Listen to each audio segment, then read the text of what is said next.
نیستید؟ فرخان نگن اجینبی اجینای پیش میبره این کاپیتوش دستتون رو با سرتون گذارید. زودتر. این دسته ملیسا هیچ معلوم نیست. آقا جان خطا کردین. این گپای شما رو ملیسا میگن. خاموش. دستانتون رو با پشت سرتون برید. زودتر. ای کامورا کنیستر نشانته. حیوانی چیته؟ سعدی خبکن که میکشم. یعنی پولهایتون رو زودتر برارید. کشلاک پشلاک چیزی که دارین برونین. ای ما بچهای دروازیم. اگر بتونی بیا خودت بگیر. سعدی من 10 سومونی دارم. بیا یگان چی دیگه پرتفته بتیم شه.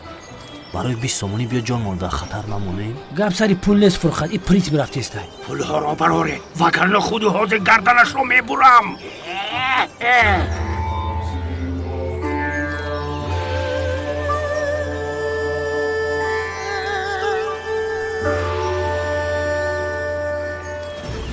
چیه؟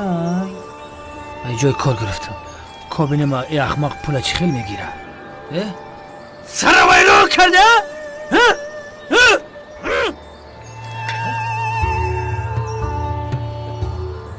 آقا جان شما دا پول در کرای؟ کمتر پیش 20 تومان داشتم دستم شد خدا خوردم دست میگشت است. امیر رابط من نشه وکای جون.